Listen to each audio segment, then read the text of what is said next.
नमस्कार। स्वागत है आपका मेरे YouTube चैनल पे। तो कैसे हैं आप सभी? आई होप आप सभी बहुत अच्छे होंगे। आप लोग की दुआ से हम सभी यहाँ बहुत अच्छे हैं।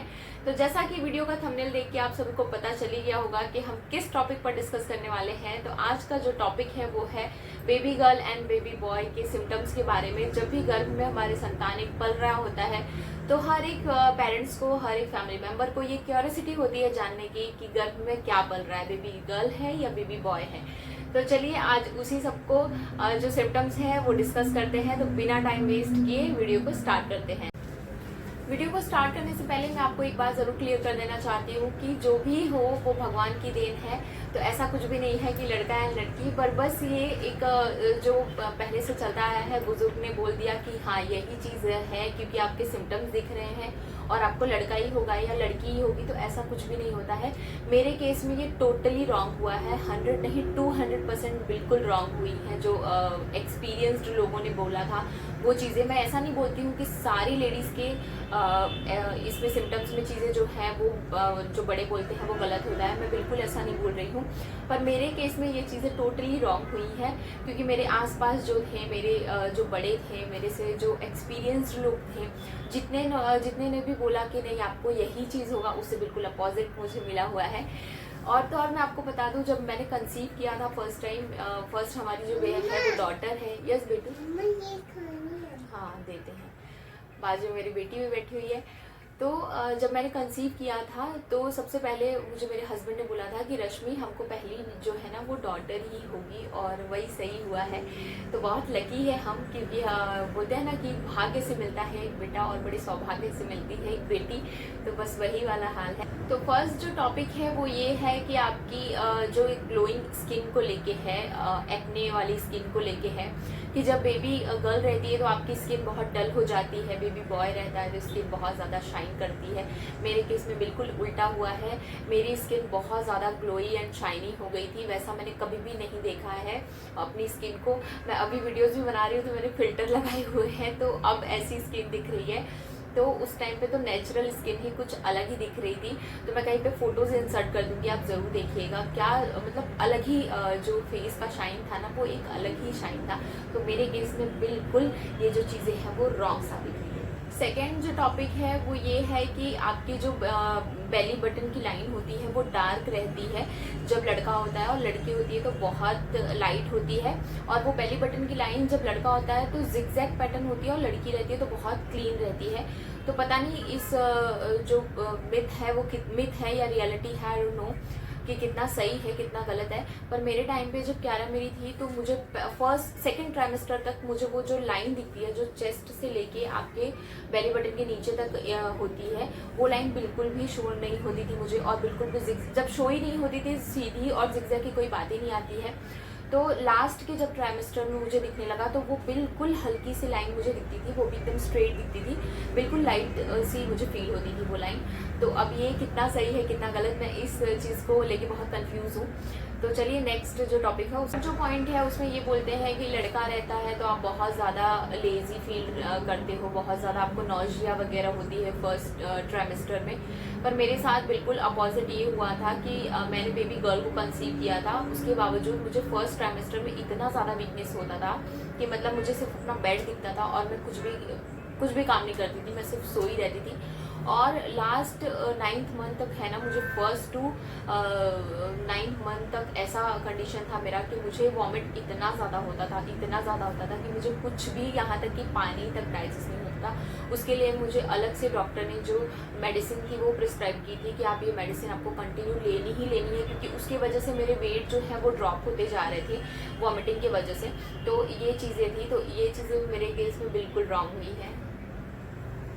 नेक्स्ट जो टॉपिक है वो इस पे है कि क्रेविंग से रिलेटेड। तो क्रेविंग में ऐसा होता है कि लोग बोलते हैं जब लड़की रहती है तो आपको खट्टा तीखा ये सब खाने का मन करता है, और लड़का रहता है तो आपको बहुत सादा लाइक घर का खाना खाना पसंद है।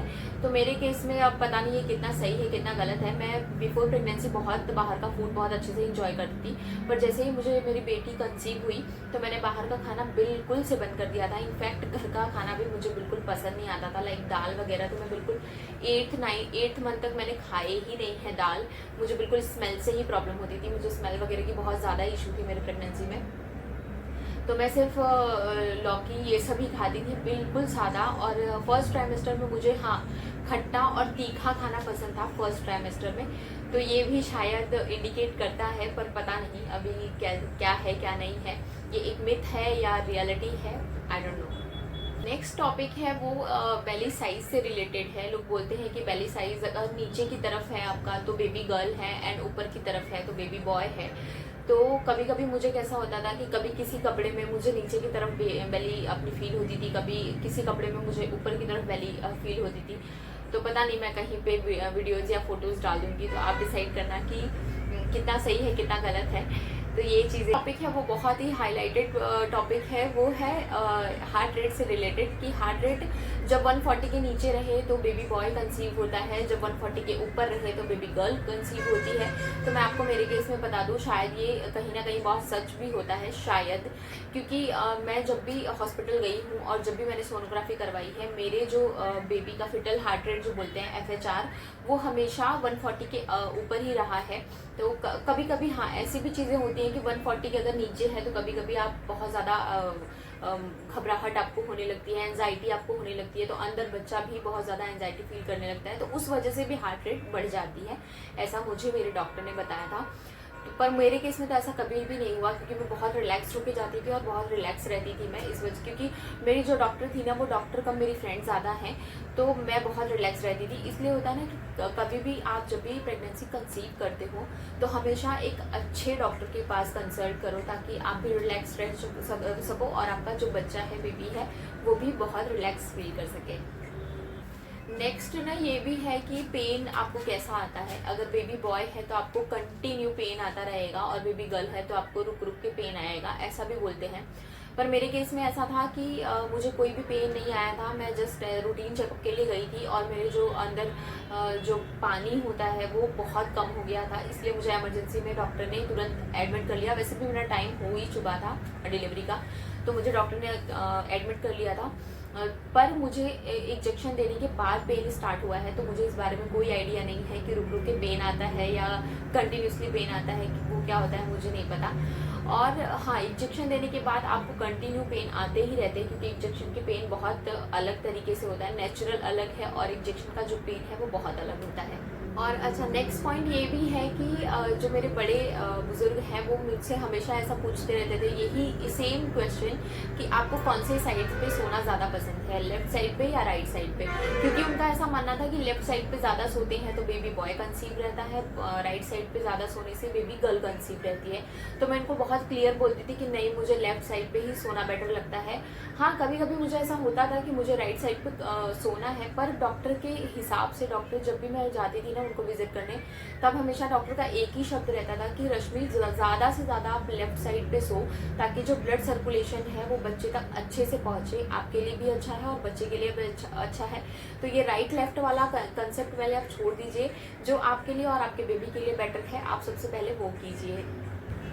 नेक्स्ट जो टॉपिक है वो आपके हेयर ग्रोथ से रिलेटेड है, कि आपका जो हेयर ग्रोथ है वो बेबी बॉय के टाइम पे बहुत अच्छा हो जाता है, हेयर की क्वालिटी आपकी बहुत अच्छी हो जाती है, और बेबी गर्ल के टाइम पे जो आपके हेयर ग्रोथ है वो बहुत कम हो जाते हैं और बाल झड़ने वगैरह लगते हैं। पर मेरे केस में ये चीज़ बिल्कुल रॉन्ग थी, क्योंकि मेरी बेबी गर्ल कंसीव थी, मुझे उसके बावजूद मेरे हेयर ग्रोथ वगैरह बहुत अच्छे हो गए थे, बालों का झड़ना बिल्कुल कम हो गया था। हाँ, पोस्ट डिलीवरी ये सारी चीज़ें बहुत ज़्यादा हुई हैं, अभी तक मेरे हेयर फॉल हो रहे हैं, तो वो सारी चीज़ें हैं। पता नहीं ये कितनी चीज़ें सही होती हैं कितनी नहीं होती है, पर मेरे जो केस में बहुत सारी चीज़ें ऐसी जो हैं वो रॉन्ग हुई हैं। मेरे ना बेबी बम को भी देख के लोग बोलते थे नहीं नहीं लड़का ही होगा आपको, मेरे फेस को देख के लोग बोलते थे नहीं नहीं लड़का ही होगा आपको, और हम हस्बैंड वाइफ एक दूसरे का मुंह देखते थे कि नहीं हमको तो लड़की ही चाहिए। और लास्ट में बोलते हैं ना, एक पेरेंट्स, और अगर आप एक मदर हो ना तो आपको ये चीज़ें बहुत अच्छे से फील हो सकती हैं कि एक मदर से ज़्यादा ना चीज़ें कोई गेस नहीं कर सकता है। अगर आपको अंदर से ऐसा है कि नहीं मुझे यही चीज़ होने वाली है, मुझे यही चीज़ चाहिए, तो शायद भगवान सुनते हैं और आपको वही चीज़ मिलती भी है। तो गाइज़, ये तो रहा मेरा एक्सपीरियंस। आपका एक्सपीरियंस कैसा रहा है मुझे कमेंट सेक्शन में ज़रूर बताइएगा। मुझे खुशी होगी जान के कि आपके साथ जो बड़े लोगों ने बोला है वो सही हुआ है या गलत हुआ है। पता नहीं ये चीज़ें मिथ हैं या रियल है, मुझे तो समझ नहीं आती। मुझे तो ऐसा लगता है ये चीज़ें मिथ हैं, क्योंकि बट ऑब्वियस जब आपके साथ ये चीज़ें नहीं होती है ना, तो आपको लगता है कि नहीं ये चीज़ें मिथ है, सिर्फ कहने की चीज़ें हैं, और डॉक्टर ये सब चीज़ों को बिल्कुल नहीं बढ़ावा देते हैं। वो तो मैंने अपनी प्रेगनेंसी में सिर्फ एक ही चीज़ की है, जितना मेरे डॉक्टर ने मुझे बोला है तो मैंने सिर्फ उतनी ही चीज़ें फॉलो करी हैं, और मैंने इससे ज़्यादा कुछ भी नहीं किया है। तो आई होप ये वीडियो आपको बहुत पसंद आया होगा। अगर आपको मेरे वीडियोस अच्छे लगते हैं तो प्लीज़ मेरे वीडियोस को लाइक, शेयर और सब्सक्राइब ज़रूर कीजिएगा। तो मिलते हैं नेक्स्ट वीडियो के लिए, तब तक के लिए बाय बाय, नमस्कार।